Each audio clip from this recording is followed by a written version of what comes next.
Hello students, welcome to Biomentors classes online. Today we are going to discuss the next topic in our chapter thermal properties of matter। और आज का जो हमारा topic है बेटा यहाँ पर वो स्टार्ट हो रहा है आपका जो होमवर्क में आपको दिया गया था उसी टॉपिक से हम लोग यहाँ पर स्टार्ट कर रहे हैं। और वो टॉपिक क्या है? Change in time period, change in time period of simple pendulum, change in time period of simple pendulum. या फिर आप ऐसे भी हेडिंग डाल सकते हैं, कैसे कि effect of temperature on time period of simple pendulum. This also can be a small heading. ठीक है, ओके। सो अब यहां पर सिंपल सी बात है, हम लोग क्या कहते हैं कि हम लोग जानते हैं एक पॉइंट, वो ये है कि time period of simple pendulum is defined as t बराबर 2 pi under the root of L by g. ठीक है, that is the simple basic formula. Time period of simple pendulum t बराबर 2 pi under the root of L by g, where L is the length of the simple pendulum, g is the gravitational acceleration. 2 pi के बारे में आप लोग जानते हैं, पाई क्या है? 3.14 कांस्टेंट है, सिंपल।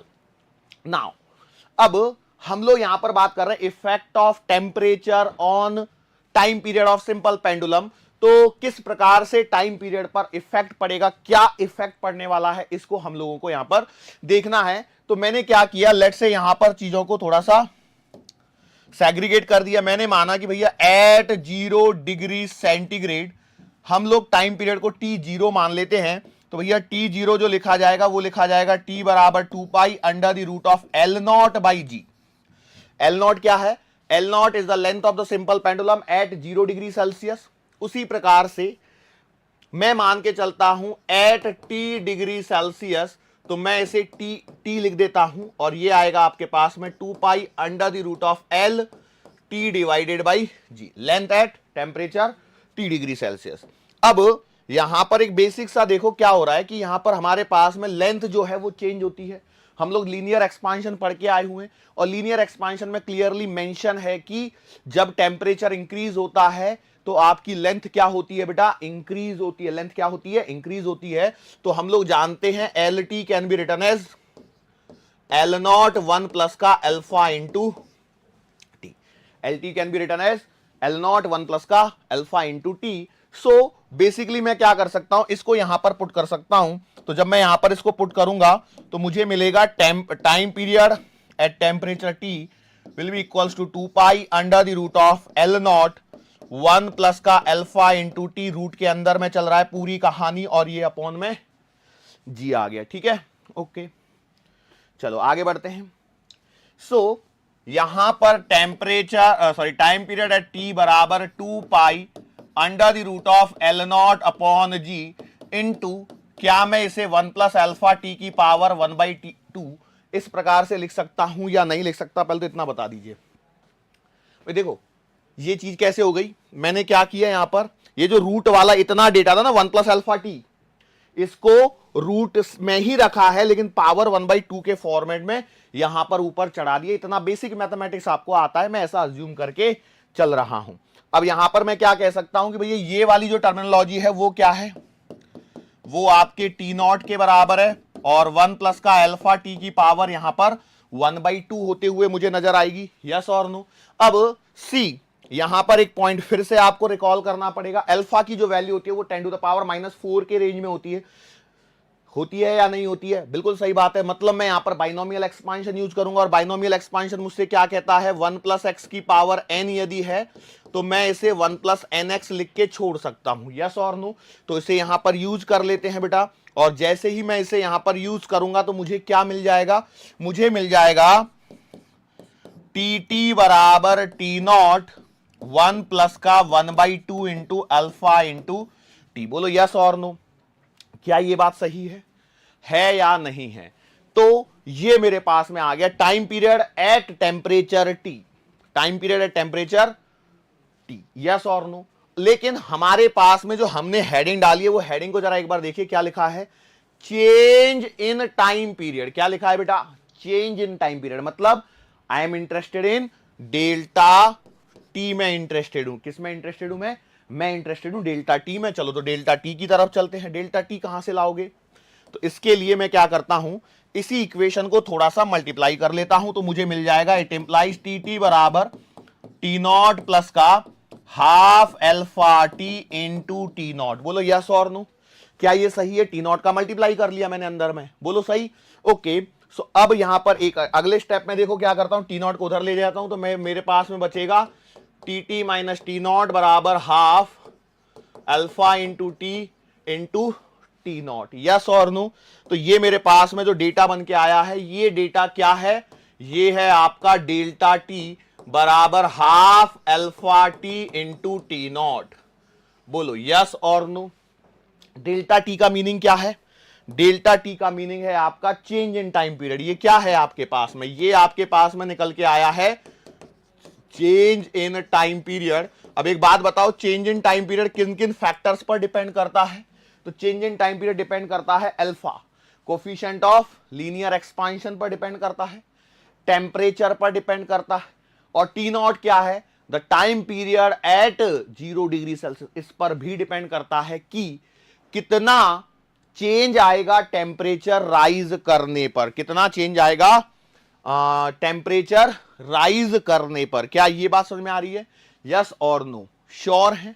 नाउ अब यहां से हमारे पास मैंने एक पॉइंट और आता है, वो पॉइंट क्या आता है इसको जरा देखते हैं हम लोग, ठीक है? क्या कि हमारे पास में यदि मैं इसे इस प्रकार से लिख दूं, delta T upon T not बराबर, तो ये आपको हाफ एल्फा इंटू टी, ऐसा एक डेटा मिल जाता है। Delta T upon T not बराबर हाफ एल्फा इंटू टी। ये डेटा कहीं जाना पहचाना सा लग रहा है, यूनिट्स एंड मेजरमेंट चैप्टर को रिकॉल कर देखो, मैं बताते चल रहा हूं आपको, कोई टेंशन नहीं है। Delta T upon T naught लिखा है equals to half alpha T लिखा है। क्या ऐसा नहीं लग रहा है कि ये जो टाइम है हमको, ये आपको कुछ गेन ऑफ टाइम या लॉस ऑफ टाइम के बारे में आप लोगों को आइडिया दे रहा है? यस और नो, मतलब कितना टाइम में गेन हो रहा है या कितना टाइम में लॉस हो रहा है, इसके बारे में हम लोगों को यहां से आइडिया मिलता है। गेन और लॉस, गेन और लॉस, यस और नो, श्योर हैं? ओके, चलो। सो हम लोग कह सकते हैं कि भैया for a given time interval हमारे पास में कुछ ऐसी चीजें यहां पर निकल के आती हैं। अब यहां पर आप कह सकते हो कि यदि टेम्परेचर राइज होगा, तो देखो मेरे पास में जो delta T upon T not मैं लिख रहा हूं, हाफ एल्फा इंटू टी लिख रहा हूं। मैंने बोला मान के चलो टेम्परेचर राइज होता है या टेम्परेचर इंक्रीज होता है, तो it implies your delta T also increases. मतलब क्या हो गया इसका?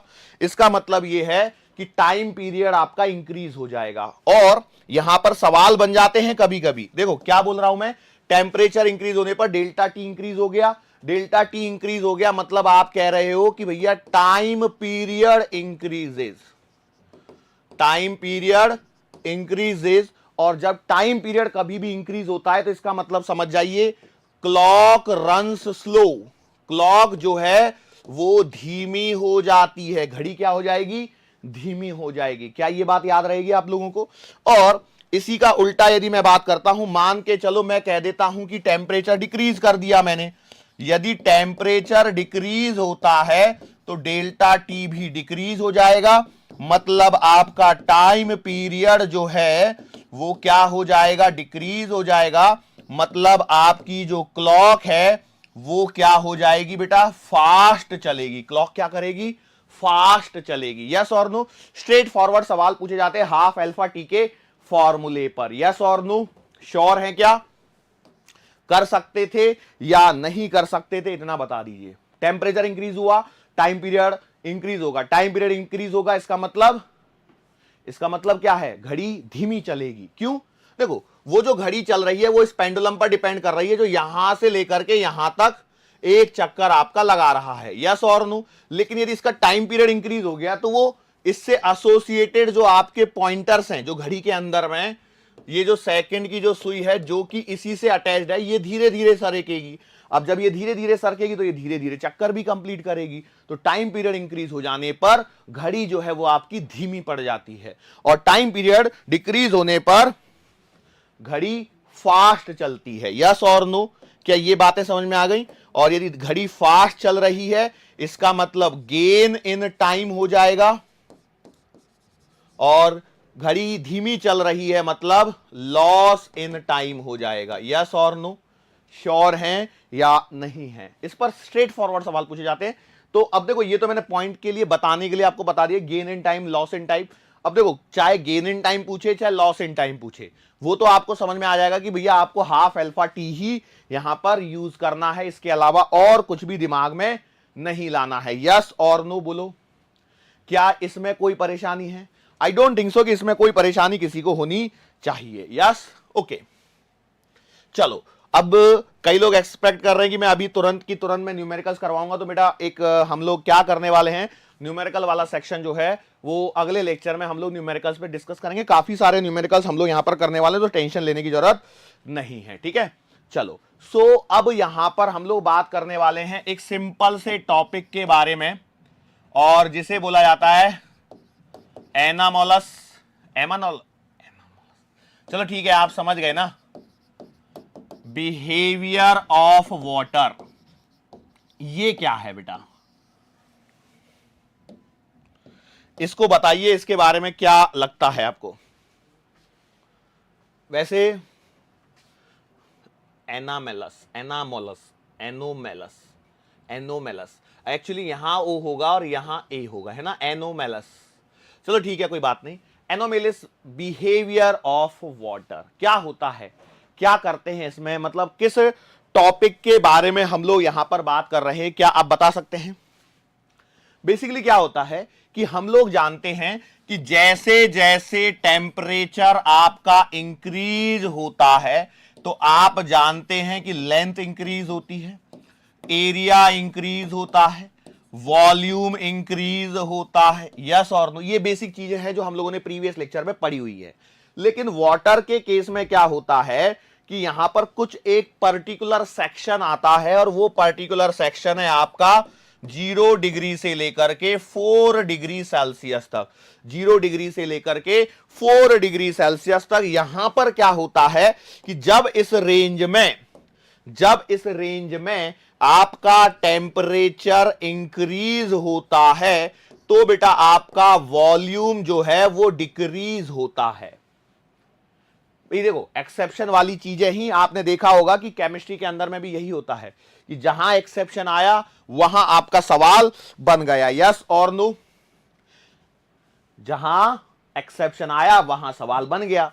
लेकिन फिजिक्स में जनरली ऐसा नहीं पूछे जाते कि हर एक्सेप्शन पे सवाल, कहीं कहीं आपको ऐसा देखने को मिलेगा। अब देखो, ये तो केमिस्ट्री से रिलेटेड पार्ट है जो केमिस्ट्री में आपने पढ़ा हुआ है, लेकिन इस चैप्टर में ये रिलेटेड है, तो आपको ये चीजें पता होनी चाहिए। देखो, जनरल क्या है, जनरली हम लोग कह रहे हैं कि टेम्परेचर इंक्रीज हुआ, लेंथ बढ़ेगी, एरिया बढ़ेगा, वॉल्यूम बढ़ेगा। लेकिन 0 डिग्री सेल्सियस से 4 डिग्री सेल्सियस ये वो टेम्परेचर की रेंज है जहां पर टेम्परेचर बढ़ने पर वॉल्यूम क्या होता है, डिक्रीज होता है। लेकिन आफ्टर 4 डिग्री सेल्सियस ऑनवर्ड्स, यदि 4 डिग्री सेल्सियस से मैं आगे पहुंच जाता हूं, तो बेटा इसका वॉल्यूम क्या होने लगेगा, नॉर्मल इंक्रीज ही होने लगेगा। तो सवाल क्या पूछे जाते हैं, देखो इस पे सवाल यदि एग्जामिनर बनाना चाहता है, मैं ये नहीं कह रहा हूं कि यही सवाल आएगा, बस मैं ये कह रहा हूं कि एग्जामिनर सवाल बनाने की कोशिश कैसे करता है। सवाल ऐसे बना जाता है, देखो कैसे, क्वेश्चन पर आपको पता भी नहीं लगेगा। क्वेश्चन मैं अगले पेज पे लिखूं क्या, अगले पेज पे ज्यादा अच्छा लगेगा। लिखता है question, temperature of water is increased from 2 degree Celsius to 3 degree Celsius. वो 4 का नाम ही नहीं देगा, क्यों? 4 का नाम लेते ही आपके दिमाग में घंटी बज जाएगी। एंड एक बार और देगा, temperature of water is increased from like 8 degree Celsius to 9 degree Celsius. ठीक है, अब यहां पर बोलेगा केस नंबर, इसको केस नंबर 1 दे दिया, केस नंबर 2 दे दिया, और इसमें ऑप्शन बनाएगा in case number 1 volume increases and 2 में भी वॉल्यूम इंक्रीजेस। ठीक है, ऐसा, या इन केस नंबर 1 वॉल्यूम आपका डिक्रीज हो रहा है, केस नंबर 2 में वॉल्यूम आपका इंक्रीज हो रहा है। ओके, केस नंबर 1 में आपका वॉल्यूम जो है वो डिक्रीज हो रहा है, और केस नंबर 2 में भी वॉल्यूम आपका डिक्रीज हो रहा है। 3 ऑप्शन हो गए। और चौथे में क्या बोल सकता है कि फर्स्ट में जो वॉल्यूम है वो इंक्रीज हो जाए एंड सेकेंड नंबर के केस में वॉल्यूम आपका डिक्रीज हो जाए। तो ये एक मैंने जनरल सवाल बनाने की कोशिश की है, कोई जरूरी नहीं है कि एग्जामिनर इसको ऐसे ही सवाल बनाए, वो एग्जामिनर के मूड पर डिपेंड करता है। थियोरेटिकल क्वेश्चन है, बनाना आसान है और आराम से पूछा भी जा सकता है। बोलो अब यहां पर क्या है, तो आपको पता होना चाहिए जब तक ये चीजें पता नहीं है, क्योंकि देखो पता क्यों होना चाहिए, क्योंकि यहां पर एक थोड़ा सा एक्सेप्शन आया कि 0 डिग्री सेल्सियस से 4 डिग्री सेल्सियस की रेंज में होता क्या है कि वॉल्यूम इंक्रीज होने की बजाय वॉल्यूम डिक्रीज होता है, लेकिन 4 डिग्री सेल्सियस से जब आगे पहुंच जाओगे तो उस केस में नॉर्मल वॉल्यूम जैसे इंक्रीज होना होता है उसी प्रकार से क्या होता है, इंक्रीज होता है। ठीक है, श्योर? ओके, श्योर है, क्लियर? बोलो आंसर कौन सा लगाओगे? इंक्रीज फ्रॉम 2 to 3, तो पहले में वॉल्यूम डिक्रीज होगा और दूसरे में वॉल्यूम इंक्रीज होगा, मतलब option number B is the correct answer यहां पर। तो इसका मतलब यह हो रहा है कि जो 4 डिग्री सेल्सियस है, 4 डिग्री सेल्सियस है, यहां पर यदि मैं वॉल्यूम की बात करूं एक पर्टिकुलर सेक्शन के लिए, तो वॉल्यूम सबसे कम होगा कहां पर? 4 डिग्री सेल्सियस पर। क्यों? क्यों सोचिए भैया, 0 से 4 और 4 से 100, ठीक है, यहां पर आप कह रहे हो वॉल्यूम डिक्रीज हो रहा है और यहां कह रहे हो इंक्रीज हो रहा है। देखो 0 से 4 में वॉल्यूम को आपने डिक्रीज कर दिया, ये वॉल्यूम के लिए लिख रहा हूं, और 4 से 100 में फिर इंक्रीज हो रहा है, तो मतलब 0 से 4 में वॉल्यूम डेफिनेटली ज्यादा रहा होगा जो कम हो रहा है, और 4 से फिर इंक्रीज होने लग गया, मतलब क्लियर सा पॉइंट ये है कि भैया at 4 degree Celsius volume is minimum. ये वाला पॉइंट भी आपको पता होना चाहिए। और मास रिमेन्स कांस्टेंट, मास तो टेम्परेचर से चेंज होता नहीं है, प्रीवियस लेक्चर में देखा हुआ है। यदि मास टेम्परेचर से डिपेंडेंट नहीं है लेकिन डेंसिटी तो है, और यदि वॉल्यूम मिनिमम है तो सेम मास के लिए डेंसिटी क्या होनी चाहिए? सोचो और बोलो फटाफट से, पॉइंट आपके सामने क्लियर है।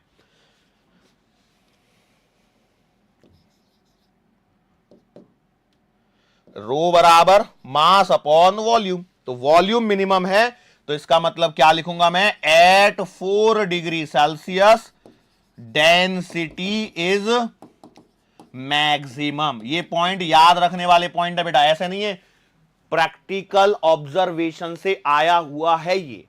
केमिस्ट्री में आपने ट्रिपल पॉइंट वगैरह सब पढ़े हुए होंगे, फिजिक्स में वो सब चीजें नहीं है, लेकिन फिजिक्स में ऐसा नहीं कर सकते कि भैया वो केमिस्ट्री का टॉपिक है तो फिजिक्स में क्यों पूछेगा। थोड़ा बहुत जितना है उतना मैं यहां पर आपको कवर करवाते चल रहा हूं, ऐसा नहीं है कि छोड़ दिया है, बताया ही नहीं है, नहीं, ये पॉइंट मैंने यहां पर आपको कवर कर दिया। तो यदि इस पे कोई स्ट्रेट फॉरवर्ड सवाल आता है तो मुझे नहीं लगता है कि आपका सवाल यहां पर गलत होगा। क्या हो जाएगा बोलो? सर हम तो गलत करके ही आने वाले हैं, लिख के ले लो सर, गलत करेंगे, है ना? ऐसी मन में ख्याल आ रहा है क्या? पिटोगे सब लोग, है ना, गलत करा सवाल तो। अब आगे बढ़ते हैं। अच्छा एक बात बताओ, एक पॉइंट और, हम लोगों ने एक पॉइंट पढ़ा हुआ है, वो ये है कि लीनियर एक्सपांशन के बारे में मैं पढ़ के आया हूं। किसके बारे में बेटा? Linear expansion. लीनियर एक्सपांशन क्या कहता है मुझसे? लीनियर एक्सपांशन कहता है कि भैया टेम्परेचर इंक्रीज होने पर लेंथ आपकी इंक्रीज होती है। टेम्परेचर इंक्रीज होने पर लेंथ आपकी इंक्रीज होती है। यदि लेंथ इंक्रीज हुई है तो इसका मतलब यह है कि I can say that there is change in length, there is change in length. बोलो यस और नो?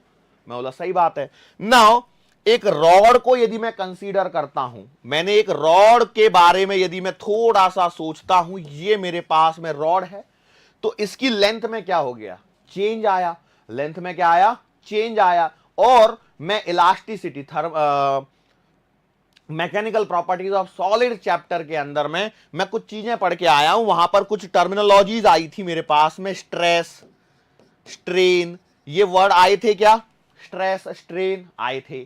ओके, तो stress force upon area, strain क्या है? स्ट्रेन है आपका चेंज इन लेंथ, हालांकि मैं जानता हूं स्ट्रेन का मतलब चेंज इन लेंथ नहीं है, मैं यहां पर लॉन्गिट्यूडनल स्ट्रेन के बारे में बात कर रहा हूं क्योंकि मैंने यहां पर लीनियर एक्सपांशन को वर्ड को लिया हुआ है। तो change in length upon original length, मतलब यहां पर स्ट्रेन आ सकता है, यस और नो। तो भैया यहां पर एक पॉइंट आ जाता है, वो क्या है कि टेम्परेचर के कारण जो स्ट्रेन मुझे मिल रहा है इसे मैं यहां पर कहने वाला हूं थर्मल स्ट्रेन, और थर्मल स्ट्रेन से एसोसिएटेड जो स्ट्रेस रहेगा उसे थर्मल स्ट्रेस कहेंगे। हम लोगों ने मैकेनिकल प्रॉपर्टीज ऑफ सॉलिड इस चैप्टर के अंदर में स्ट्रेस स्ट्रेन इस पे बात करी हुई है। ये एक मटेरियल की रॉड है, मतलब इसके लिए यंग्स मॉड्यूलस वाई तो फिक्स होगा, होगा या नहीं होगा? तो आपने बोला बिल्कुल सही बात है सर, ये सारी चीजें तो फिक्स होगी। तो फिर हम लोग यहां पर इसको डिस्कस किस प्रकार से करेंगे? तो डिस्कस इसी प्रकार से करना है जैसे यहां पर हो रहा है। कैसे? तो भैया देखो, मैंने मान लिया क्या कि 0 डिग्री सेल्सियस पर लेंथ को मैंने मान लिया है कितना, L0, और T डिग्री सेल्सियस पर मैंने लेंथ को मान लिया है कितना, LT। तो भैया LT बराबर आएगा L0 1 प्लस का अल्फा इंटू टी। बोलो यस। ओके, तो यहां से जरा देखो, मैं लिख सकता हूं LT माइनस L0 बराबर L0 अल्फा इंटू टी। सो मैं यहां से LT minus L0 upon L0 can be written as alpha into T. बोलो लिख सकता हूं कि देखो LT minus L0 upon L0 into equals to alpha into T लिखा जा सकता है। इस इक्वेशंस को जरा थोड़ा सा ध्यान से देखने की कोशिश करना, आप लोग थोड़ा सा ध्यान से देखना। LT minus L0 upon L0 बराबर alpha into T. Yes, okay. तो LT माइनस L0 का मतलब क्या है? Change in length. भाई LT माइनस L0 का मतलब क्या है? Change in length. तो आप लिखोगे चेंज इन लेंथ बराबर अपॉन में L0 का मतलब क्या है? Length at 0 degree Celsius. हमने चालू ही वहां से किया था, मतलब यहां पर आ गई आपके पास में ओरिजिनल लेंथ बराबर अल्फा इंटू टी आ गया। बोलो यस और नो। और change in length upon original length को मैं क्या कहूंगा बेटा? इसको मैं कहूंगा लॉन्गिट्यूडिनल स्ट्रेन। तो मैं अभी यहां पर स्ट्रेन वर्ड लिख देता हूं, तो स्ट्रेन बराबर आ गया अल्फा इंटू टी। और सिंस ये टेम्परेचर के चेंज के कारण हो रहा है तो मैं इसे यहां पर वर्ड यूज कर देता हूं थर्मल स्ट्रेन। ठीक है, बोलो श्योर है क्या? ओके, सो अब इस थर्मल स्ट्रेन को हम लोग क्या करते हैं? इस एप्सिलॉन वर्ड से डिनोट करते हैं। तो ये आएगा एप्सिलॉन बराबर अल्फा इंटू टी। लेकिन इसमें एक बात को ध्यान देखिए, मैंने यहां पर जो चेंजेस किए वो 0 डिग्री से कहां पर किए हैं? T डिग्री पर किए हैं। लेकिन अमूमन आपको ऐसा भी तो मिल सकता है कि T1 से T2 पे चला जाऊं तो क्या दिक्कत आएगी? यहां पे T2 माइनस T1 हो जाएगा। आएगा या नहीं आएगा बस इतना बता दीजिए। तो आपने बोला बिल्कुल सही बात है। समझिए, फिर से मैं बोल रहा हूं, यहां पे लिख भी देता हूं चाहिए तो। मैंने बोला ये जो चेंज किया था मैंने, ये सारा डेटा था 0 डिग्री सेल्सियस से लेकर के T डिग्री सेल्सियस तक। लेकिन यदि मैं मान लेता हूं T1 डिग्री सेल्सियस से T2 डिग्री सेल्सियस तक, तो भी तो सब कुछ ऐसा ही चलेगा। तो उस केस में एप्सिलॉन टी या एप्सिलॉन लिख दो सिर्फ, तो ये आएगा अल्फा T2 माइनस का T1, मतलब epsilon can be written as alpha delta T. तो ये आपके पास में थर्मल स्ट्रेन आ गया है। डायरेक्ट सवाल बन सकता है, स्ट्रेट फॉरवर्ड न्यूमेरिकल पूछा जा सकता है, आपको करते आना चाहिए। फिर ये मत बोलना कि सर ये तो पढ़ाया ही नहीं, सर हम तो मैकेनिकल प्रॉपर्टीज ऑफ सॉलिड में इंतजार कर रहे थे, थर्मल स्ट्रेन भी आएगा। नहीं आया, वहां नहीं आया तो यहां आया। भाई देखो, टॉपिक कहीं ना कहीं तो कवर होगा। कोई जो टॉपिक है, हो सकता है कि आप एक्सपेक्ट कर रहे हो इस पर्टिकुलर टॉपिक को कि मैकेनिकल प्रॉपर्टीज ऑफ सॉलिड में पढ़ाए, लेकिन मैंने वहां नहीं पढ़ाया था। क्योंकि वहां पर आपको ये चीजों के बारे में मैं बोलता तो आपको ऐसा लगता अरे सर ऊपर ऊपर से जा रहा है, कुछ पता नहीं चल रहा है, ये तो टॉपिक कहीं सुना ही नहीं है। लेकिन अब यहां पर since you have studied mechanical properties of solid earlier, तो अब आपको ये टर्मिनोलॉजीज फेमिलियर लग रही हैं। अब ऐसा नहीं लग रहा होगा कि यार ये कौन सी नई आफत आ गई है ना, कि लग रहा है अभी भी? बिल्कुल नहीं लगना चाहिए। सीधा सीधा थर्मल स्ट्रेन यहां पर आपके पास में आ चुका है। बोलो यस और नो। अब हम लोग थोड़ा सा उसी चैप्टर को थोड़ा सा रिकॉल करते हैं और एक बात देखते हैं। वो क्या है कि आपने पढ़ा होगा यंग्स मॉड्यूलस बराबर क्या हुआ करता था बेटा? स्ट्रेस डिवाइडेड बाई स्ट्रेन, बोलो यस और नो। तो मैं लिख सकता हूं स्ट्रेस बराबर y इंटू स्ट्रेन, यस और नो। आपने बोला सही बात है। तो अब मैं इनके आगे क्या लगा देता हूं, थर्मल वर्ड लगा देता हूं। तो यदि मुझे थर्मल स्ट्रेस चाहिए, थर्मल स्ट्रेस चाहिए, तो मैं लिखूंगा y इंटू थर्मल स्ट्रेन, बोलो यस और नो। सिंपल है, कोई रटने की जरूरत नहीं है, बिल्कुल सिंपल स्ट्रेट फॉरवर्ड चलते जाना है। तो थर्मल स्ट्रेस को मैं लिख सकता हूं, thermal stress can be written as y into epsilon T या एप्सिलॉन थीटा। देखो कई बुक्स में आपको थीटा लिखा हुआ मिल सकता है, तो उससे घबराने की जरूरत नहीं है। या फिर इसी को लिखा जा सकता है y into alpha into delta T. बोलो याद रहेगा क्या ये फॉर्मूला? ये क्या है? थर्मल स्ट्रेस है। क्या है? थर्मल स्ट्रेस है। यस और नो? आपने बोला बिल्कुल सही बात है, और इसमें कोई परेशानी नहीं होनी चाहिए। Is it clear to you? Okay. अब इस थर्मल स्ट्रेस के बारे में यदि मैं बात करूं, तो इसको भी हम लोग एक सिंबल दे देते हैं, और वो होता है सिग्मा। अब देखो क्या ना, इसमें कंफ्यूज हो सकता है कि आप वहां पे जो चैप्टर है इलास्टिसिटी वाला जो चैप्टर है, वहां पर आप बोलोगे कि सर सिग्मा तो किसी और के लिए यूज किया था। कोई बात नहीं, इसलिए मैंने यहां पर कवर किया है, तो कंफ्यूजन नहीं होगा। ठीक है। सो ये आपके पास में स्ट्रेस आ गया। अब स्ट्रेस से हमारे पास में फोर्स आता है। स्ट्रेस से हमारे पास में क्या आता है? फोर्स आता है। स्ट्रेस से हमारे पास में क्या आता है? फोर्स आता है। मतलब क्या होगा कि भाई देखो, हमने क्या किया, ऐसे एक रिजिड सपोर्ट लिया, ऐसे एक रिजिड सपोर्ट लिया, और इन दोनों के बीच में मैंने एक अपनी रॉड लगा दी। ठीक है, इन दोनों के बीच में मैंने क्या लगा दी? रॉड लगा दी। अब इसकी लेंथ 0 डिग्री पर L0 थी, L0 थी। अब मैंने टेम्परेचर को बढ़ाना चालू किया। ये 0 डिग्री सेल्सियस की कहानी है। टेम्परेचर मैंने किया इंक्रीज। बोलो, टेम्परेचर इंक्रीज करने के कारण यहां पर क्या आएगा? चेंज इन लेंथ आएगा। बोलो यस और नो? आपने बोला सही बात है। यदि ये रॉड इन दो फिक्स एंड के बीच में नहीं होती तो चेंज इन लेंथ आता था।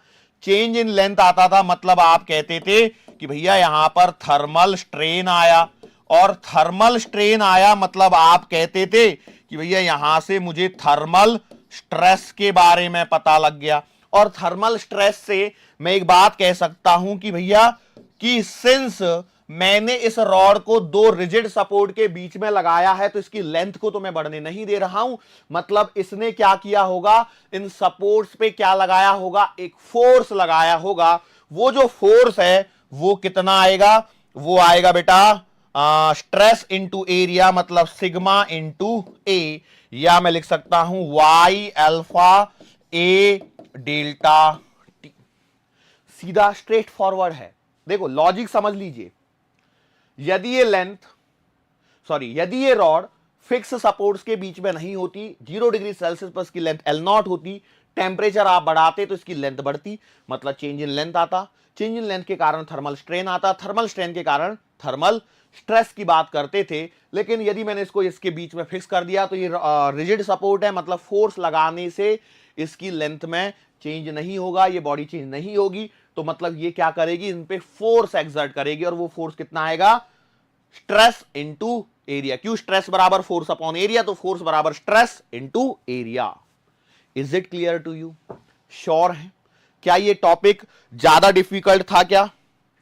मुझे नहीं लगता है कि भैया ये वाला टॉपिक कोई इतना ज्यादा डिफिकल्ट था जिसमें आप लोग हैरान परेशान हो। यस और नो? श्योर है क्या? चलो, सो अब यहां से आगे हम लोग अपने लेक्चर नंबर 2 में एक अगले सेक्शन पर बात करने वाले हैं, और ये सेक्शन है बेटा आपका हीट एंड कैलोरीमेट्री का सेक्शन है। किसका सेक्शन है बेटा? हीट एंड कैलोरीमेट्री का सेक्शन है। Are you getting my point? कुछ हो गया क्या यार यहां?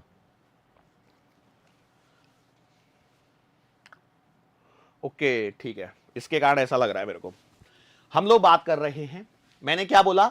Heat and calorimetry. Heat and calorimetry.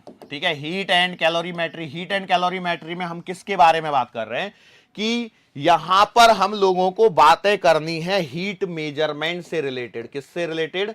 Heat measurement से रिलेटेड। ठीक है, अब हम लोगों ने एक पॉइंट को पढ़ा हुआ है कि कोई बॉडी जिसका टेम्परेचर यदि बढ़ाया जाता है तो उसकी एनर्जी इंक्रीज होती है, यस और नो। एक पॉइंट और पढ़ा है हम लोगों ने कि हीट क्या है, heat is the form of energy. Heat क्या है? Form of energy. Heat is the form of energy which comes because of change in temperature, which come because of change in temperature. तापमान में परिवर्तन के कारण जो ऊर्जा का प्रवाह होता है वह ऊष्मा ऊर्जा होती है। क्या ये बात जानते हैं? यस और नो। मैंने बोला बिल्कुल सही बात है। अब बेसिकली देखो, हीट के बारे में एक पॉइंट और आपको पता होना चाहिए कि जैसे किसी बॉडी का टेम्परेचर बढ़ाया, जैसे किसी बॉडी का टेम्परेचर आपने बढ़ाया, तो आपने उस बॉडी का टेम्परेचर बढ़ाने के लिए क्या किया? आपने गर्म किया। भाई लोकल लैंग्वेज में, देसी भाषा में आपने क्या बोला? उसको गर्म किया। गर्म किया, what do you mean by this? गर्म कैसे करोगे? गैस चलाओगे। गैस चलाओगे मतलब क्या होगा? फ्यूल बर्न करोगे। फ्यूल बर्न होगा मतलब वो एनर्जी देगा यहां से। भाई फ्यूल बर्न होगा तो जो एनर्जी प्रोड्यूस होगी वो कहां जाएगी? उस बॉडी को मिलेगी जिसका टेम्परेचर आप बढ़ा रहे हो। सिंपल सा एग्जांपल, यदि आपको चाय बनानी है, ठीक है, तो चाय बनाने के लिए सबसे पहले क्या लोगे? सबसे पहले क्या लोगे? कुछ भी ले लो, गैस चूल्हा तो चाहिए ही चाहिए, बेसिक नीड है। फिर पतीला लोगे, उसमें पानी डालोगे। सर हम तो दूध की चाय बनाएंगे, दूध की बना लो भैया, कोई दिक्कत नहीं है, किसी कोई बुरा नहीं मानेगा। फिर क्या करोगे? शक्कर डालोगे, चाय पाउडर डालोगे, और अदरक अवेलेबल हुई तो अदरक डालोगे, इलायची डाल, वट एवर मटेरियल जो भी डालना है आप डाल लेना चाय के लिए, ठीक है। जब बन जाए तो बुला लेना बस, है ना। अब सुनो, गैस ऑन किया। गैस ऑन किया तो गैस जब ऑन किया तो हो क्या रहा है? सर हम तो चूल्हे पे बनाएंगे, चूल्हे पे बना लो भैया, कोई दिक्कत नहीं, कोई बुरा नहीं मान रहा है, टेंशन मत लो आप, आपकी अपनी मर्जी है। सर मैं इंडक्शन पे बनाऊंगा, इंडक्शन पे बना लो। हर प्रोसेस में एक सिंपल पॉइंट को ध्यान दीजिए। क्या? यदि आप चूल्हे पे बना रहे हो तो चूल्हे में क्या जलाओगे? लकड़ियां जलाओगे, उपले जलाओगे, है ना, कुछ तो जलाओगे ना। और कुछ जलाओगे तो वो जो चीज जल रही है वो अपने आप को खर्च कर रही है, और अपने आप को जब खर्च कर रही है तो वो एनर्जी देगी। इंडक्शन, यहां पर क्या हो रहा है? इलेक्ट्रिकल एनर्जी आ रही है। भाई बिजली का बिल आ रहा है कि नहीं आ रहा? उसका पैसा दे रहे हो, तो वो बिजली कहीं ना कहीं से आ रही है, कहीं ना कहीं कोयला जल रहा होगा, उसने एनर्जी दी होगी, तो वो इलेक्ट्रिकल एनर्जी। यस और नो। अच्छा, और आपने बोला कि गैस पे बना रहे हो तो उसके अंदर, गैस सिलेंडर के अंदर में जो गैस है, हो सकता है केमिस्ट्री में आपने इसका फॉर्मूला तक पढ़ा हो या पूछ भी लिया जाए आपसे, तो वो भी जल रहा है, तो वो एनर्जी प्रोवाइड कर रहा है कि नहीं कर रहा है? तो अब जब वो चाय बन रही है तो वो पानी जो भी आपने लिया है पतीले में, वो धीरे धीरे गर्म होने लगेगा। जब गर्म होने लगेगा तो उसका टेम्परेचर क्या होगा? इंक्रीज होगा। अब जब ये टेम्परेचर इंक्रीज होगा तो बेसिकली इस प्रोसेस में क्या हो रहा है कि energy is being transferred.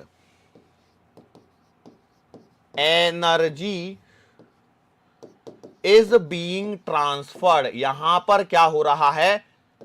Energy का ट्रांसफर हो रहा है। Energy is being transferred. अब ये जो एनर्जी जो ट्रांसफर हो रही है, ये एनर्जी है हीट। ये एनर्जी है heat. So heat is the one of the form of energy. Heat is the one of the form of energy which can be converted from one form to another form, ठीक है।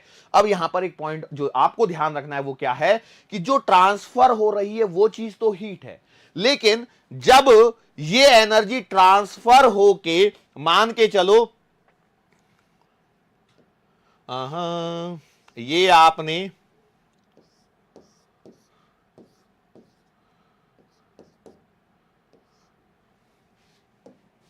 ये क्या बना रहे हो sir? ओहो, ये बुनसेन burner लगा दिया हमने, ठीक है। केमिस्ट्री की काम कुछ यहां पे भी कर रहे हैं। ओके, अब पॉइंट ये है, सुनो, यहां पर आपकी एनर्जी का ट्रांसफर हो रहा है, यहां से यहां हो रहा है, फिर थोड़ी देर के पश्चात ये एनर्जी इसके पास पहुंच गई।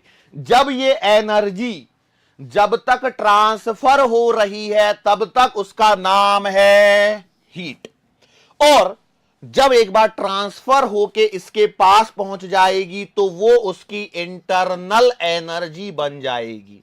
क्या बन जाएगी बेटा? उसकी इंटरनल एनर्जी बन जाएगी। जब तक फ्लो में है तब तक वो है हीट, और एक बार ट्रांसफर होके वहां पहुंच गई तो वो उसकी क्या बन जाएगी, इंटरनल एनर्जी बन जाएगी। क्या ये छोटा सा जो मैंने पॉइंट आपको बोला वो समझ में आया या नहीं आया बताओ। तो आपने बोला सही, ठीक है, छोटी छोटी सी बातें हैं, इसको हम लोग तो समझ जाएंगे। अब यहां पे हीट एक एनर्जी का टाइप है और एनर्जी कंजर्वेशन हम लोगों ने पढ़ा हुआ है, और एनर्जी के बारे में हम लोग जानते हैं कि energy can be converted from one form to another, एक फॉर्म से दूसरे फॉर्म में एनर्जी को कन्वर्ट किया जा सकता है, किया जा सकता है। तो मैं बोला ठीक है।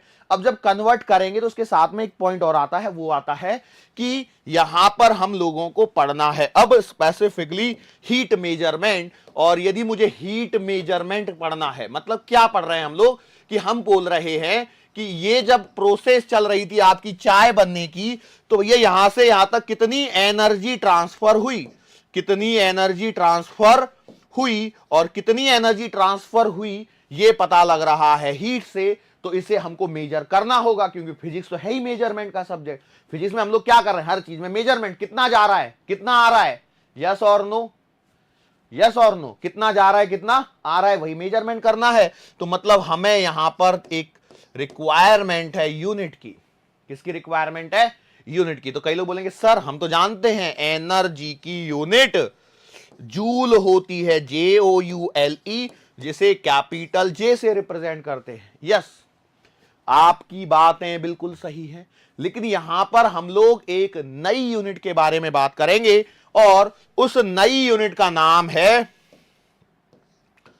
कैलोरी। क्या नाम है बेटा, कैलोरी। ठीक है, कैलोरी के बारे में हम लोगों को बात करनी है। आपने सुना होगा ना, इतनी कैलोरी बर्न कर ली हमने। एक्सरसाइज करते हैं, जो एक्सरसाइज करने वाले हैं वो बहुत ध्यान देते हैं, वो कैलोरी प्रिकॉशियस होते हैं, बहुत ज्यादा कैलोरीज का प्रिकॉशन लेते हैं। ज्यादा कैलोरीज कंज्यूम नहीं करनी है, ज्यादा कैलोरीज बर्न करनी है। हमारा फैट इतना बढ़ गया है कि हमें कैलोरीज को बर्न करना है, बहुत दौड़ लगानी है, इतनी कैलोरीज मैंने आज बर्न करनी, ये मेरा टारगेट है। आज मेरा टारगेट है कि मैं दिन में सिर्फ इतनी ही कैलोरीज इनटेक लूंगा। होता है कि नहीं होता, बहुत सारे जो हेल्थ कॉन्शियस लोग, ऐसा बोल लूं मैं, बुरा तो नहीं मानोगे ना, हाँ ठीक है, अपने ही स्टूडेंट हैं, सब समझदार हैं कि भैया ऐसी छोटी छोटी सी बातें बड़े बड़े देशों में होती रहती हैं। चलो, सो हम लोग बात कर रहे थे किस पर, कैलोरी पर। कैलोरी क्या है, एक यूनिट है। बेसिकली कैलोरी को हम लोगों ने डिफाइन कर दिया है कुछ एक स्पेसिफिक टर्मिनोलॉजीज में। कैलोरी को हम लोगों ने क्या कर दिया है, डिफाइन कर लिया है। कैलोरी क्या है, the amount of heat required. Calorie क्या है, the amount of heat required. मतलब बेसिकली मैं बात करूं, मैं कैलोरी डिफाइन कर रहा हूं, इसका मतलब यह है कि I am talking about 1 calorie, I am talking about 1 calorie. Calorie क्या है, इसमें स्पेसिफिक मैं बातें कर रहा हूं, ऐसा नहीं है कि भाई जनरली की कैलोरी की डेफिनेशन नहीं, 1 कैलोरी की डेफिनेशन की मैं बात कर रहा हूं। It is the amount of heat required to raise the temperature of body by 1 degree Celsius. लिख दूं क्या, लिख देता हूं, अच्छा लगेगा आपको।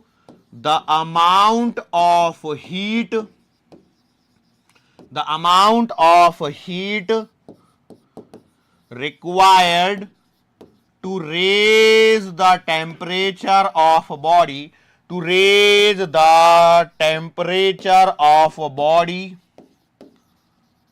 by 1 degree Celsius, by 1 degree Celsius, yes or no? सही है क्या? यहां पे थोड़ा सा चेंज है, पता है क्या, कि जब हम लोगों ने 1 कैलोरी की डेफिनेशन दी है ना, तो आपने इस चैप्टर में एक पॉइंट ऑब्जर्व किया होगा, हम हर चीज को वाटर से कंपेयर कर रहे हैं कि नहीं कर रहे हैं, यस।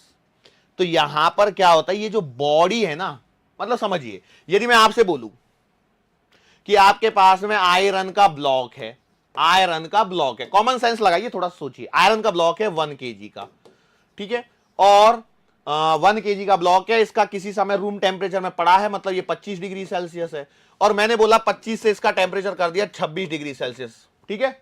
अब दूसरा केस सोचिए, देखिए दूसरा केस सोचिए, मेरे पास में दूसरा आयरन का ब्लॉक है और ये है बेटा 5 kg का, और ये भी रूम टेम्परेचर पे था 25 डिग्री सेल्सियस, और यहां से मैंने इसको कर दिया 26 डिग्री सेल्सियस। तो कॉमन सेंस थोड़ा सा लगा के बताइए, क्या दोनों का टेम्परेचर 1 डिग्री सेल्सियस बढ़ाने के लिए same amount of heat required है या अलग अलग है?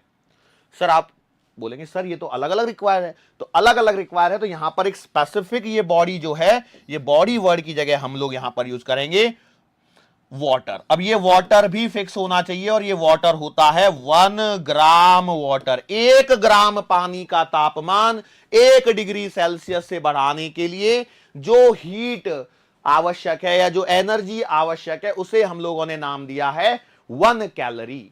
उसे क्या नाम दिया है? 1 कैलोरी मैंने नाम दिया है।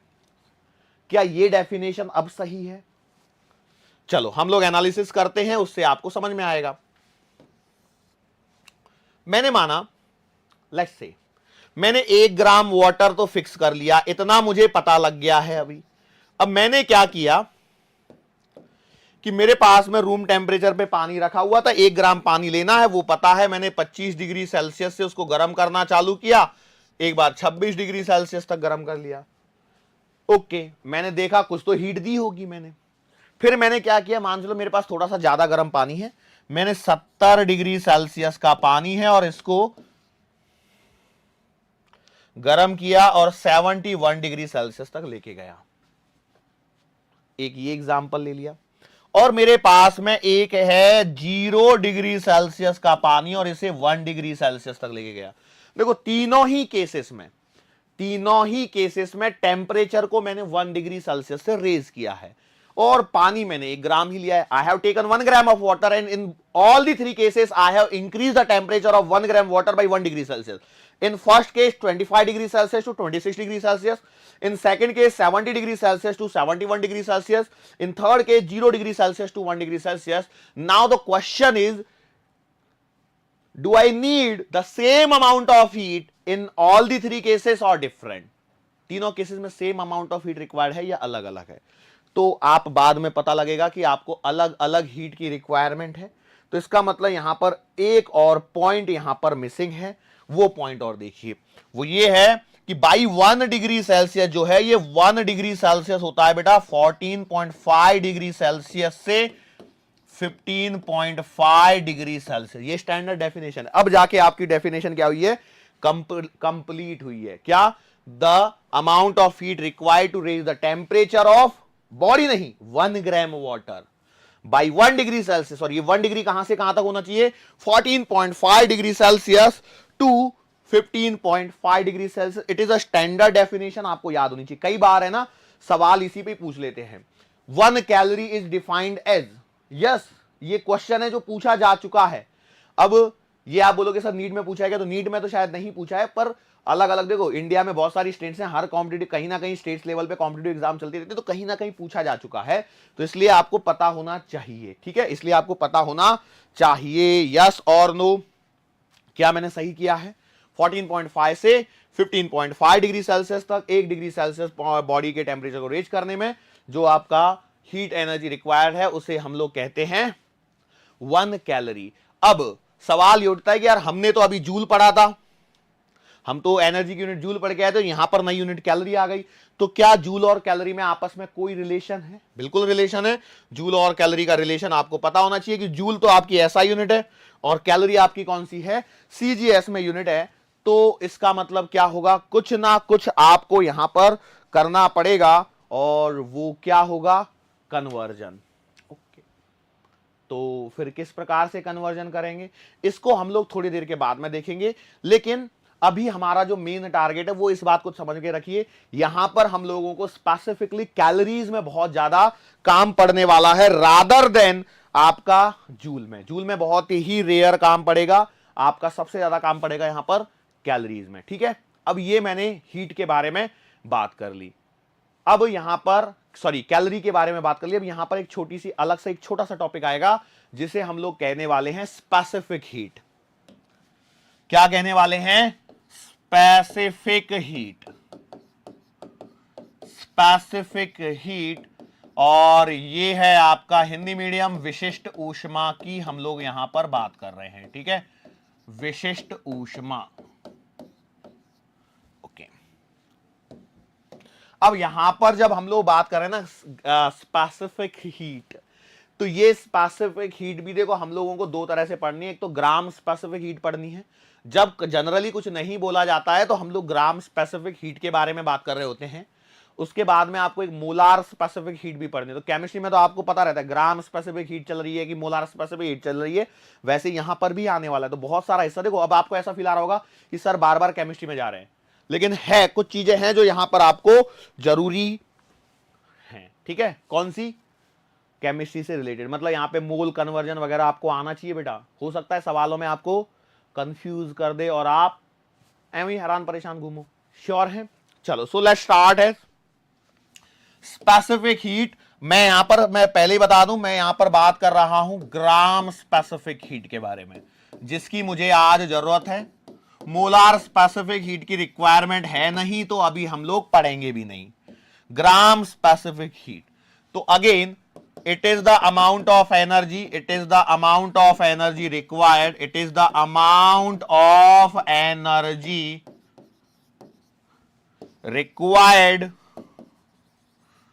to raise the temperature, of 1 gram substance, 1 gram substance by 1 Kelvin और 1 डिग्री सेल्सियस।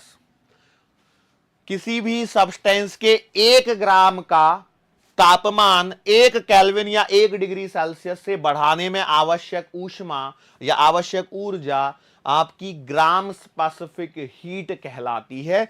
क्या कहलाती है बेटा? ग्राम स्पेसिफिक हीट कहलाती है। और आपको इस चैप्टर में जो काम आने वाली चीजें हैं वो कौन है? वाटर। कौन काम आने वाला है सबसे ज्यादा? वाटर। तो वाटर की स्पेसिफिक हीट आपको याद होनी चाहिए, ग्राम स्पेसिफिक हीट। सो अब जरा इसको हम लोग देख लेते हैं किस प्रकार से। मैंने माना लेट्स से कि भैया हम लोगों ने क्यू अमाउंट ऑफ एनर्जी दी, हमारे पास में एम ग्राम सब्सटेंस है और उसका टेम्परेचर मैं बढ़ा रहा हूं डेल्टा थीटा से। ठीक है, तो हमारे पास में क्यू बराबर एक फॉर्मूला आता है एम एस डेल्टा थीटा या M S delta T. Okay, तो यहां पर ये जो एस है बेसिकली ये आपको बताता है एम इंटू डेल्टा थीटा। हालांकि डेल्टा थीटा की वैल्यू तो 1 है, बट लिखना जरूरी है क्योंकि आगे चल के ये काम आने वाला है। तो एस क्या है? Q upon M delta theta. तो देखो बेसिकली हमने क्या किया, डिनोमिनेटर की टर्मिनोलॉजीज को 1 कर लिया। कैसे कर लिया? To raise the 1 gram substance और 1 केल्विन या 1 डिग्री। एक बात ध्यान रखना, कई बहुत सारे स्टूडेंट्स के दिमाग में कंफ्यूजन चलता है, उस कंफ्यूजन को मैं पहले यहां पे दूर कर देता हूं। इस टॉपिक को मैं कवर कर रहा हूं। वो क्या है? वो कंफ्यूजन है बाई 1 केल्विन और 1 डिग्री सेल्सियस का कंफ्यूजन। सुनो क्या है, सुनो। मेरे पास में एक बॉडी का टेम्परेचर है 27 डिग्री सेल्सियस। ठीक है, तो इसका केल्विन इक्विवेलेंट कितना आएगा? 27 प्लस का 273, मतलब आंसर इज 300 केल्विन। ठीक है, अब मैंने क्या किया, इसका टेम्परेचर 1 डिग्री सेल्सियस से बढ़ा दिया। तो बोलो कितना आएगा? 28 डिग्री सेल्सियस। इसको कन्वर्ट करूंगा तो 28 प्लस का 273, आंसर विल बी 301 केल्विन। बोलो यस और नो। सो अब आप यहां पर एक पॉइंट पे फोकस कीजिए और वो पॉइंट क्या है? ये कितना हो गया? 1 केल्विन हुआ। तो जब आपने 1 डिग्री सेल्सियस का इंक्रीमेंट किया तो यहां पर 1 केल्विन का इंक्रीमेंट हुआ। याद रखना है, इंक्रीमेंट और डिक्रीमेंट में केल्विन और डिग्री सेल्सियस में सेम होता है। यदि आपने डिग्री सेल्सियस में 1 बढ़ाया है तो केल्विन में भी 1 बढ़ेगा। डिग्री सेल्सियस में 2 बढ़ाया है तो केल्विन में भी 2 ही बढ़ेगा। लेकिन यदि आप बोलो कि भैया मेरा डिग्री सेल्सियस में टेम्परेचर 28 डिग्री सेल्सियस, तो केल्विन में 28 केल्विन नहीं होगा, लेकिन चेंज जो है वो सेम होता है। मतलब आप क्या लिख सकते हैं अपनी नोट्स में? Change in temperature, change in temperature in degree Celsius is equivalent to change in temperature, change in temperature in Kelvin scale। ठीक है, डिग्री सेल्सियस स्केल और केल्विन स्केल में टेम्परेचर में जो चेंज लिया जाता है वो आपका समान होता है, उसमें कोई अंतर नहीं आता है। क्या ये पॉइंट याद हो गया? क्यों बताया मैंने? क्योंकि क्या ना, कई बार है ना बुक्स के अंदर में डेफिनेशन में बाई 1 केल्विन लिखा होता है, कई जगह पे 1 डिग्री सेल्सियस लिखा होता है। बच्चा हैरान परेशान घूमता है, सर मैंने XYZ बुक में देखा तो सर वहां पे 1 डिग्री सेल्सियस लिखा था, मैंने सर ABC बुक में देखा तो वहां 1 केल्विन लिखा था, और तो दोनों में से करेक्ट क्या है? आप भी सर कभी कभी 1 डिग्री सेल्सियस बोल जाते हो, कभी कभी 1 केल्विन बोल जाते हो, दोनों में से सही कौन सा? तो दोनों अपनी अपनी जगह बिल्कुल सही है। क्यों? क्योंकि 1 डिग्री सेल्सियस से रेज करो या 1 केल्विन से रेज करो, बात एक ही रहने वाली है, बात में कोई अंतर नहीं आने वाला है। या कोई अंतर आ जाएगा? बिल्कुल भी अंतर नहीं आएगा। श्योर? बोलो ओके। अब इस पे जो सवाल बनेंगे वो किस प्रकार से बनेंगे उनको जरा हम लोग देखेंगे, लेकिन उन सवालों को देखने से पहले यहां पर मैं कहूंगा कि स्पेसिफिक हीट को आपने समझ लिया है तो कुछ चीजों को याद रखिए। वो क्या है कि 1 कैलोरी, आप याद कीजिए 1 कैलोरी की डेफिनेशन क्या है? 1 calorie heat is required to raise temperature of 1 gram water, 1 gram water by 1 degree Celsius. Yes और नो? 1 ग्राम पानी का तापमान 1 डिग्री सेल्सियस बढ़ाने के लिए आपको 1 कैलोरी हीट की आवश्यकता है। तो ये जो 1 कैलोरी पर ग्राम पर डिग्री सेल्सियस है, that is the specific heat of water. Getting my point और नॉट? तो आप बोलोगे सर जी नहीं आया समझ में, तो मैं बोलूंगा कि भैया स्पेसिफिक हीट को, एक बात और ध्यान रखना, स्पेसिफिक हीट को स्मॉल एस या स्मॉल सी से रिप्रेजेंट करते हैं, स्मॉल एस या स्मॉल सी, और ये वाटर के लिए होती है 1 कैलोरी पर ग्राम पर डिग्री सेल्सियस। किसके लिए? वाटर के लिए। अच्छा, आपको यहां पर काम आने वाली चीजें और हैं। आइस के लिए होगी बेटा 0.5 कैलोरी पर ग्राम पर डिग्री सेल्सियस, और सिमिलरली यहां पर स्टीम भी होगा, और स्टीम के लिए यहां पर एक परेशानी है थोड़ी सी, वो ये है कि भैया बहुत सारी बुक में आप देखोगे तो यहां पे थोड़ी सी एम्बिग्यूटी मिलेगी, एक आध जगह पर आपको 1 भी लिखा हुआ मिल जाता है स्टीम के लिए। ठीक है, तो ऐसा एम्बिग्यूटी वाला सवाल जनरली नहीं पूछा जाएगा, तब वहां पर क्लियरली मेंशन होगा। इस पर्टिकुलर सेक्शन के बारे में मैं बोल रहा हूं, मैं यहां पर 0.5 ही बता रहा हूं और आप 0.5 से ही कर सकते हैं, लेकिन हो सकता है कि कहीं कहीं किसी जगह पे आपको एक आध जगह 1 भी लिखा हुआ मिल जाए। ठीक है, I am talking about for specifically for steam only. ठीक है, बट जनरली आप देखोगे ना, जैसे आप डीसी पांडे उठा के देखना, वहां पे इसका सवाल ही नहीं मिलेगा। क्यों? एम्बिग्यूटी है, छोड़ दो, खत्म करो कहानी। एग्जामिनर भी फिजिक्स में ऐसे रिस्क कोई नहीं लेता कि जहां एम्बिग्यूटी है वहां पे कुछ डिस्कस करो, पर जनरली आपको मोस्ट ऑफ दी जगह पर 0.5 लिखा हुआ मिलेगा। यस और नो? मोस्ट ऑफ दी जगह मैं बोल रहा हूं 0.5 ही लिखा हुआ मिलेगा, लेकिन जब आप अमूमन सवाल ढूंढने जाओगे तो इस पे सवाल नहीं कराए जाते हैं ताकि एम्बिग्यूटी खत्म हो जाए, है ना? ओके, ये हमारा डेटा है कैलोरी पर ग्राम पर डिग्री सेल्सियस में। इसके अलावा हमारे पास में यही डेटा जूल में भी हो सकता है। किस में भी हो सकता है? जूल में भी हो सकता है। यही डेटा को यदि मैं जूल में लिखूंगा तो कितना आएगा? ये डेटा आएगा जूल में 4.2 जूल पर ग्राम पर डिग्री सेल्सियस। ये आएगा बेटा 2.1 जूल पर ग्राम पर डिग्री सेल्सियस, और ये भी डेटा जाहिर सी बात है सेम ही मिलने वाला है, जूल पर ग्राम पर डिग्री सेल्सियस।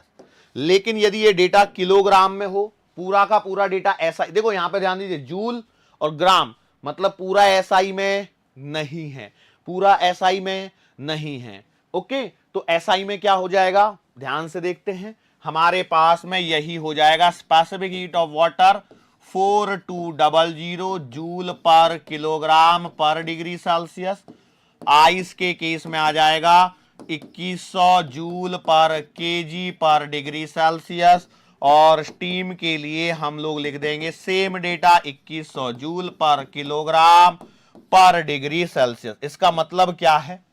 इसका मतलब यह है कि आपको 1 किलोग्राम वाटर का टेम्परेचर 1 डिग्री सेल्सियस से रेज करने के लिए 4200 जूल एनर्जी रिक्वायर्ड है।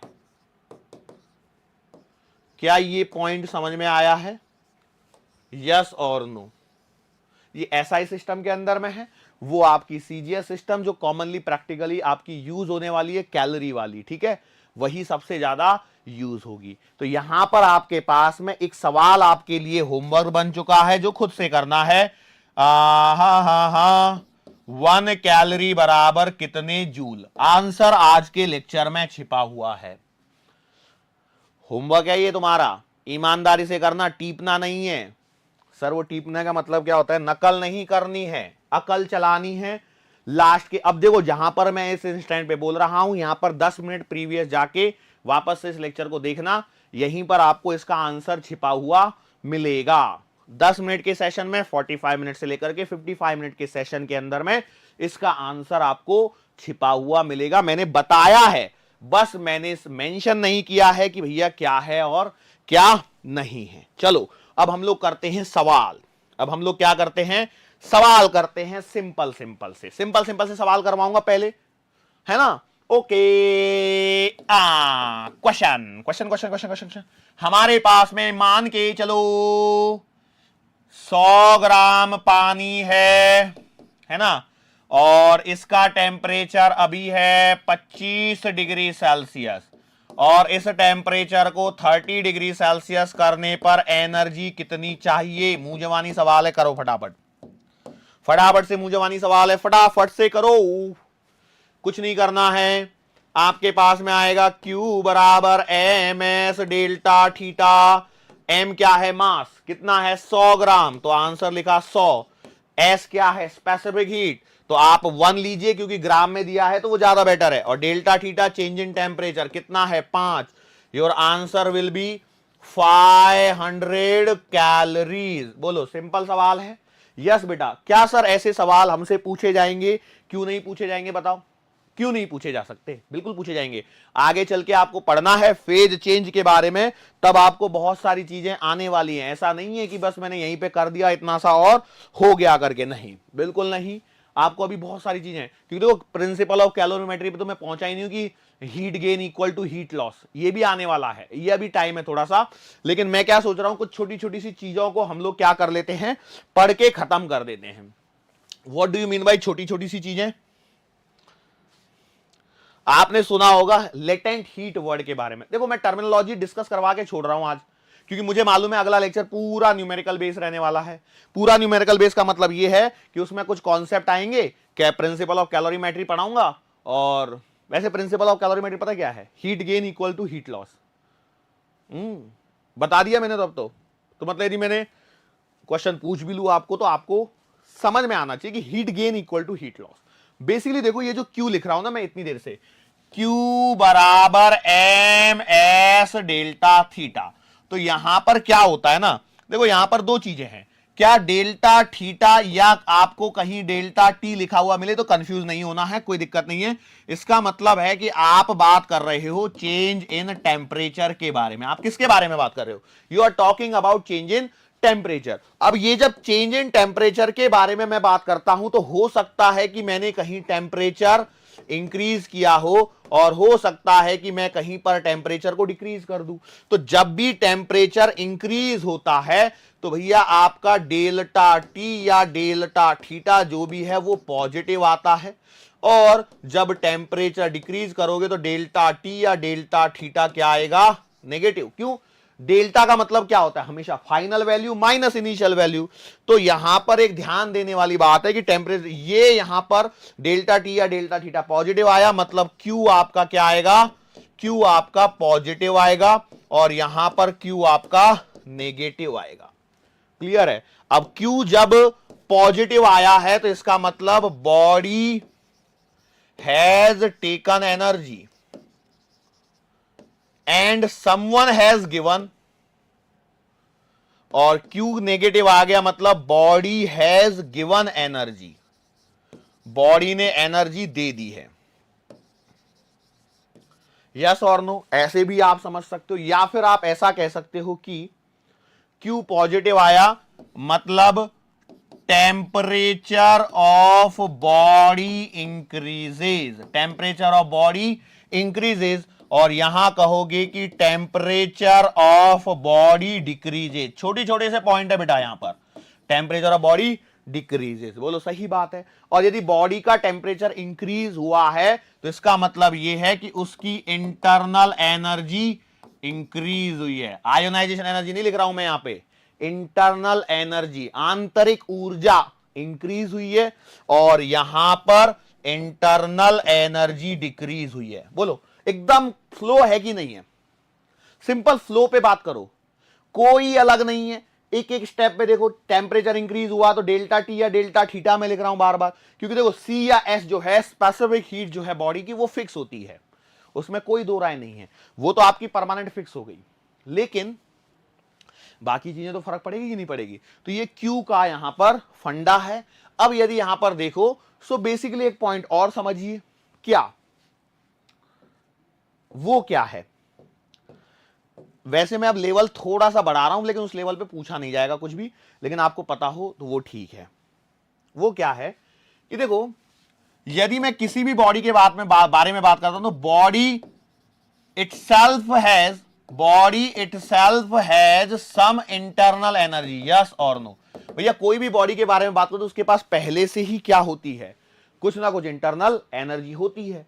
और यदि ऐसा है तो यहां पर एक पॉइंट हमारे दिमाग में आना चाहिए, वो क्या कि बाई चेंजिंग टेम्परेचर, तापमान में परिवर्तन से आप क्या कर रहे हो, by changing temperature internal energy changes. बोलो यस और नो, बोलो यस और नो। तो इसका मतलब हम लोग जो पढ़ रहे हैं Q, basically that should be delta Q equals to M S delta theta. बोलो यस और no.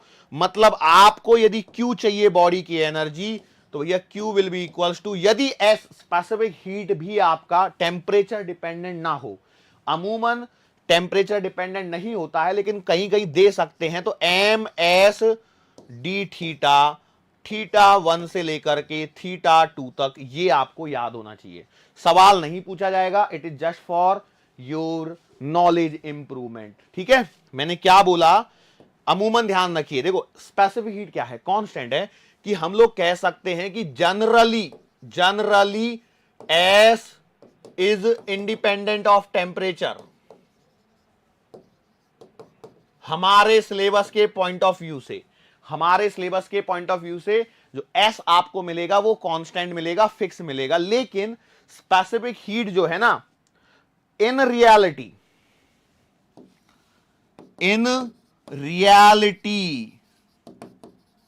S depends on temperature. Reality ये है कि वो टेम्परेचर पर डिपेंड करता है।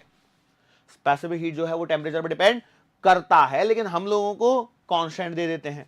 यदि टेम्परेचर पर डिपेंड करता है मतलब यहां पर आपका ये वाला इक्वेशन काम में आएगा। ठीक है, लेकिन हम लोगों को इसका यूज बहुत ही कम करना है। हमको यूज कांस्टेंट वाला Q बराबर M S delta theta, delta T जो भी लगाओ उससे खुश रहो और काम को आगे बढ़ा लो। ठीक है, श्योर हो गए?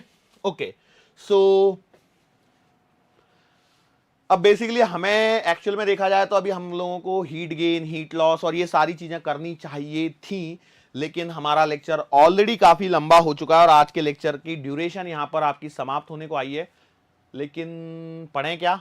बोलो आप क्या कहते हो, पढ़ लें थोड़ी देर और, 5-7 मिनट और, बस थोड़ा सा, ज्यादा समय नहीं लूंगा मैं आपका। और समय ज्यादा नहीं लूंगा मतलब क्या है कि हम लोग बात करने वाले हैं यहां पर छोटी छोटी सी चीजों के बारे में। लेटेंट हीट हो गई, और लेटेंट हीट में भी 2 टाइप होंगे, लेटेंट हीट ऑफ फ्यूजन हो गई, लेटेंट हीट ऑफ क्या हो गई, वेपोराइजेशन हो गई। करूं क्या नहीं करूं क्या नहीं करूं, कई बार मेरे मन में भी ऐसी एम्बिग्युइटी चलती रहती है। लेक्चर लंबा हो गया, छोड़ो, करें नहीं करें, क्योंकि करें तो कई बार फिर मैं ऐसा करता हूं कि लेक्चर को काफी लंबा खींच के ले जाता हूं, 1.5-2 घंटे चलने दो भैया, चलने दो, तो उसमें भी टाइम जाता है। और दूसरा ऑप्शन मेरे पास में ये आता है कि रहने दो, यहीं पे खत्म कर लो, आज के पॉइंट को यहां पर समाप्त कर लें और आगे बढ़ जाएंगे, अगले लेक्चर में बात कर सकते हैं। तो चलो ठीक है, कोई बात नहीं, मैं एक काम करता हूं, आपको सिंपल सा होमवर्क में दे देता हूं कि आपको क्या है ना, आपको आगे चल के लेटेंट हीट ऑफ फ्यूजन आएगी, ये आपको लेटेंट हीट ऑफ वेपोराइजेशन आएगी, ये आपको डिफाइन करके रखनी है। आपको आगे चल के हीट कैपेसिटी, ये एक वर्ड आएगा, इसको आपको पढ़ने की कोशिश करनी है। ये आपका होमवर्क है, क्योंकि हम लोग अपने लेक्चर को यहीं पर समाप्त कर रहे हैं। ठीक है, ये आपका क्या हो गया, होमवर्क हो गया, इसकी वैल्यूज को ढूंढना, latent heat of fusion for what, ice, latent heat of vaporisation, water से आइस में जब कन्वर्जन होता है तो वहां पर ये आती है, गलन, बर्फ के गलन की गुप्त ऊष्मा और वाष्पन की गुप्त ऊष्मा, गलन की गुप्त ऊष्मा, वाष्पन की गुप्त ऊष्मा, हिंदी मीडियम बता के दे रहा हूं ताकि आप लोग ढूंढ भी सको, थोड़ा तो पढ़ो खुद से, मेहनत कुछ तो भी करनी है। कई लोग बोले सर इसका मतलब आप पढ़ाएंगे नहीं क्या, मैंने प्रीवियस लेक्चर में होमवर्क दिया था, करवाया कि नहीं करवाया, आज करवाया तो इसको भी करवाऊंगा, ऐसा थोड़ी कि छोड़ दूंगा, नहीं, ठीक है, श्योर, ओके। सो इसी के साथ में हम लोग क्या कर लेते हैं बेटा, अपने आज के इस लेक्चर को यहां पर समाप्त कर लेते हैं, मुलाकात फिर से करेंगे आने वाले अगले लेक्चर के दरमियान। सो तब तक के लिए